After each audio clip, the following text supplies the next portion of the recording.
قۆناغی دوای ڕووخانی ڕژێمەکەی بەشار ئەسەد لە سووریا بەرەو جێگیربوون دەچێت و دوای پێکهێنانی حکوومەتی کاتی و هەڵوەشانەوەی دەستەی تەحریری شام کە ڕژێمی پێشووی ڕووخاند لە ئێستادا کۆنگرەی نیشتیمانی بۆ گفتوگۆ و سەرەتاکانی بنیادنانەوەی دەوڵەتێکی نوێ دەستی پێکردووە. لەو چوارچێوێژدا کار بۆ نێشتنی چەک لە دەستی گروپە چەکداریەکان و نووسینەوەی دەستورێکی نوێ بۆ سووریا دەکرێت. فمن لم يلقي السلاح ويندمج ويسلم العهدة. حەسەن دوغەی متەبێژی لیژنەی ئامادەکاری کۆنگرەی گفتوگۆی نیشتیمانی لە سووریا ڕایگەیاند ڕای هەموو سووریەکان وایە چاوپێکەوتنەکان زەمینەسازی بووە بۆ ئەمڕۆ لە پێناو دەستکردن بە ئامادەکاری بۆ کۆنگرەی گفتوگۆی نیشتیمانی. ڕوونیشی کردەوە لیژنەکە بە پشتبەستن و سوودوەرگردن لە قۆناغەکانی ڕابردوو ئامادەکاری کردووە. سەبارەت بە وادەی بەستنی کۆنگرەکە دەغیم ڕایگەیاند لەگەڵ تەواوبوونی کارەکاندا گومانی تێدا نییە بانگێش بۆ کۆنگرەی گفتوگۆی نیشتیمانی دەکرێت کە تێیدا هاوڵاتیانی سووری لە دوای ساڵی 1950 بۆ یەکەم جارە ئایندەی وڵاتەکەیان بنیاد دەنێن و بڕیاری لەسەر دەدەن. وتەبێژەکەی کۆنگرەی نیشتیمانی سووریا ئاماژەی بەوەشدا هەموو هاوڵاتیانی سووری لە پیاوان و ئافرەتانی نیشتیمان پەروەر لە بنەڕەتدا ئەندامی گفتوگۆی نیشتیمانین، بەڵام دەبێت لەم بارودۆخەدا ڕەچاوی توانای ڕێخستنی کۆنگرەکە بکرێت.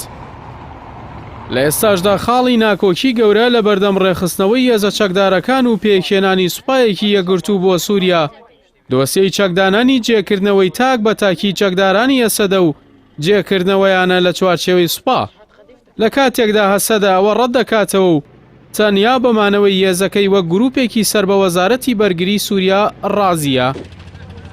لە بەرامبەردا حەسەن دەغیم لەو بارەیەوە وتی گفتوگۆی نیشتیمانی بۆ ئاڵوگۆڕی بیرروڕایە و بۆ دەرخستنی هێز و بازوو نییە. وتەبێژی کۆنگرەی گفتوگۆی نیشتیمانی ڕاشی گەیاند ئەو گروپانەی دانانی چەک و چوونە ژێر ڕکێفی وەزارەتی بەرگری سووریا ڕەت دەکەنەوە هیچ ڕۆڵێکیان لە گفتوگۆی نیشتیمانی سەبارەت بە ئایندەی سووریا نابێت. بەپێی بەیاننامەی لیژنەی ئامادەکاریش پێدەچێت هێزەکانی ئەسەدا لە کۆنگرەی گفتوگۆی نیشتیمانی دوور خرێنەوە ئەگەر دەستبەرداری چەک نەبن وەکو چۆن حکوومەتی نوێی سووریا داوای لێکردووە کە ئەمەش کاردانەوەی نەخوازراوی دەبێت بۆ سەقامگیری سووریا لە قۆناغەکانی داهاتوودا.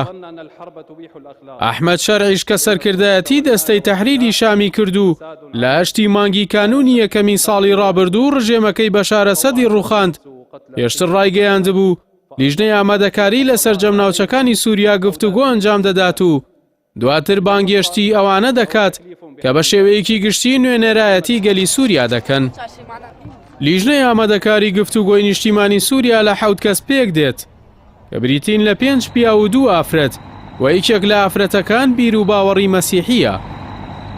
ئەو کات ساڵح موسلیم سیاسەتمەداری دیاری کورد لە ڕۆژاوای کوردستان ڕەخنەی لە لیژنەی ئامادەکاری گرت و وتی ئەو لیژنەیە ڕنگدانەوەی هەمەجۆری نەتەوەی و ئاینە جیاوازەکانی سووریا نییە و تەنیا لە یەک ڕنگ پێک هاتووە، هەروەها بە جۆرێک پێکێنراوە کە خواستی دەرەکی تێدا بێت و هەمەجۆری گەلی سووریا لە ڕووی ئینتیمای نەتەوەیی و ئایدۆلۆژی لە خۆ ناگرێت.